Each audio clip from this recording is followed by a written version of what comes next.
This is a public service announcement brought to you in part by the Movie Massacre show. The characters including, but not limited to, Mr. Movie Massacre and events depicted in this YouTube serial are fictitious. Any similarities to actual persons who are living or dead, to the names, character histories, or any persons is purely entirely coincidental and it is unintentional. Some of the content in this channel and in this video may be considered offensive. The following episode contains coarse language and may require an open mind. The Movie Massacre show accepts no responsibility at all, mate, for the way in which you process its content. Movie Massacre is a fictional character and furthermore should be taken lightly. The content here within, in all honesty, should probably not be viewed by anybody at all. But still, viewer discretion is advised. We good, Karen? We're good? Alright, fantastic. Texas Chainsaw Massacre is the staple of what a perfect horror movie should be. It's dark and gritty, has plenty of ass shots, and has a retarded cannibal killer that eats people because he can't be bothered to go to the shop due to living in the middle of nowhere. Time jump to Texas Chainsaw Massacre 2. Although it's not a perfect sequel, it's still pretty close for me. This one takes a comedic comic book style route and puts our shit-flinging cannibal window licker Leatherface and family in an old theme park. It has its flaws, but it is a great sequel. Texas Chainsaw Massacre 3 for me feels like a reboot. It adds some 80s flair to our transgender cockmuncher. I said cockmuncher because he's a cannibal. It's on the weaker side of the movies, but for me it's kinda like jerking off. It feels good while you're doing it, but after doing the deed you feel ashamed and have to remind yourself every time you look into a mirror that you're a dirty meat whacker. In struts the dirtiest one of them all, Texas Chainsaw Massacre 4, The Next Generation. If you wish to experience what it's like to watch a franchise that you love get raped on screen right in front of you, then by all means, watch it. After watching Texas Chainsaw Massacre 4, The Next Generation strut onto my TV with its dirty legs open, while foaming at the mouth while saying, "Do you want more? We have a prequel." I looked at its footlong, grabbed my rape whistle and blew the hell out of it.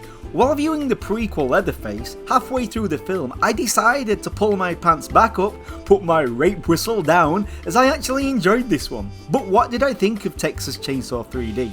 Did it give me a nice sandwich and a cup of Yorkshire tea? Or did it ride my Grand Canyon like a farmer caught with his pants around his ankles in a field full of sheep? Roll it, JJ, you cousin fucker!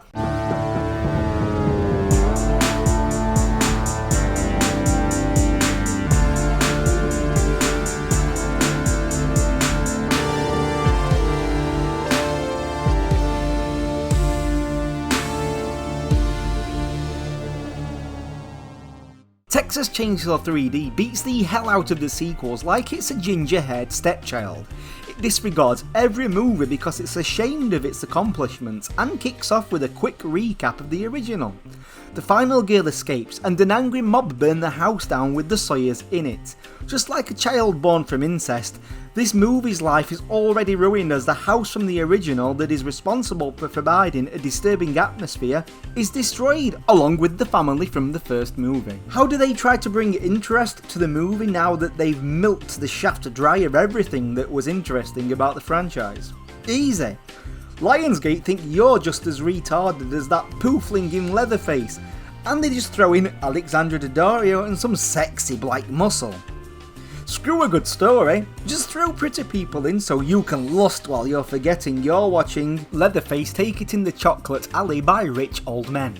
We then find out that Heather is adopted and she's inherited a house. On the way to the house, they pick up a stranger that has his shirt unbuttoned and it's raining and he's toned and most importantly, above all else, he's pretty.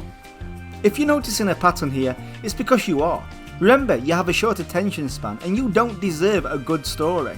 There's nothing wrong with being pretty, but I feel it takes away realism in a film as I like to see people from all kinds of life in film as I find it more relatable. Anyways, they arrive at the Sawyer house. Your average looking teens go into town for your normal things that teens buy. You know, condoms, cigarettes, big black dildos, the usual. While they're at the store, Magic Mike, the guy that they picked up earlier, decides to rob them while filling up his sack, his bag you dirty buggers. He stumbles upon a hidden room and tries to break the door down. All of a sudden, old man Leatherface turns up and smashes his skull in with a hammer. The hammer kill was poor. Not sure if I said earlier, but they filmed this in 3D.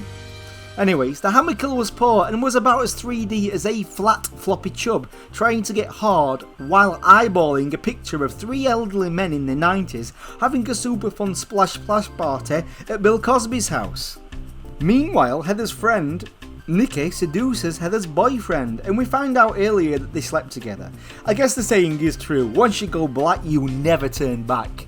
Anyways, Nikki seduces Heather's boyfriend, but Leatherface attacks and Heather saves them by driving through the door of the barn.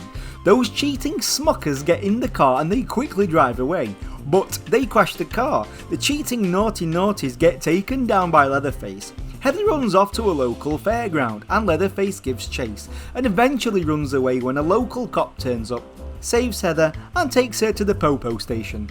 This is where Heather looks through some police evidence and finds out that she's related to face-wearing, poo-poo eating, meat-whacking Leatherface, and she learns that a local angry mob burnt her family and house to the ground. The same mob that murdered the Sawyers years before find out that Leatherface is still alive. They kidnap Heather and take her to a slaughterhouse and tie her up. Saucy. Leatherface turns up and has a good look at Heather's Winnebagos and sees that she has a scar on her that resembles a family pendant. He then realises that she's his cousin. The mob then beat down on Leatherface and tried to throw him in a freaking meat grinder. That's what MM likes to call his. Never mind that.